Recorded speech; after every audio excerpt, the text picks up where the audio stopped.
So let's talk a little bit about the difference between front end and back end. AngularJS is a front end framework, like I've already said. But what is the back end and what's really the difference? Now, when you're working on a website, let's say for instance you're the user, you go to any website and you're like, okay, I just now entered this website. Well, actually you're interacting with the front end. But I want to make this analogy more to a restaurant, because most of us are used to going into restaurants. Like most of us have seen and been inside of a restaurant. When you go into the restaurant and you make an order and you interact with like the cashier or a server or like a waiter or waitress, like you can actually talk to these people and you interact with the front end, right? Like you see the decoration, you see like the tables, you see all the stuff that comprise of the front end. Now where the back end is, that's the kitchen. That's the things that you don't really see. Now of course some restaurants kind of blend that a little bit, but a lot of restaurants, especially sit-down restaurants, the back end where the kitchen is actually cooking and doing a lot of stuff, that is where like a lot of the magic happens, but also a lot of the magic happens in the front end. So that's kind of the difference. Now some frameworks such as Django can handle actually both the back end and front end, but the front end still can work with JavaScript. And that's where Angular really comes in. Angular is a JavaScript framework, so that usually exists on the front end. Of course, there are back-end JavaScript frameworks as well, but on the front end, Angular itself is what's going to handle all of these things. Now let's actually kind of think of this analogy a little bit further as it relates to Angular specifically in the front end.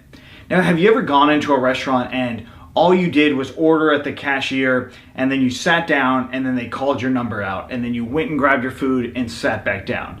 Now, chances are pretty good that you've done that. Now, this takes a lot more work. And like being there, you feel like you're actually not, like you feel like you're in a restaurant. It doesn't feel the same sort of experience as it does when you go into a restaurant and sit down and that's all you do. Somebody comes to you or people come to you, bring your drinks, bring your food and do all that stuff, right? So those two differences are what make up Angular. Angular is that latter part. It brings this better experience for the user so they don't feel like they're really using a website. Of course, at the end of the day, obviously they're going to feel like they're using a website because they're on a website. But Angular allows it to feel a lot more organic and just bring that better experience, just like a sit-down restaurant versus ordering at the counter of a restaurant. Now, of course, each has their own specialty, and in fact, Angular can do both sort of things. Angular can do all of it if it really wants to, but what Angular allows for us is just a more fluid experience. So being that it is in the front end, it also allows us to do more animations, more asynchronous loading or more robust asynchronous loading. We can do filtering and we can do all sorts of things that you just can't do without JavaScript. Now you can write it in pure JavaScript, but that makes it a lot harder, and that's why you use a framework. Just like you could write a backend in pure Python, but it's a lot easier to just use Django because it's already written for us. So the framework kind of helps us in that sense. Now, when it comes to actually writing Angular, we can still use JavaScript, but there's a lot of different things related directly to Angular that you wouldn't use in JavaScript and vice versa. So there's certain like shortcuts and well, just more or less better ways of doing things using Angular as opposed to using any other sort of JavaScript and any other sort of JavaScript framework, right? There are other JavaScript frameworks that accomplish the same thing Angular does, just like there's a lot of other backend frameworks that accomplish similar sort of things that Django does.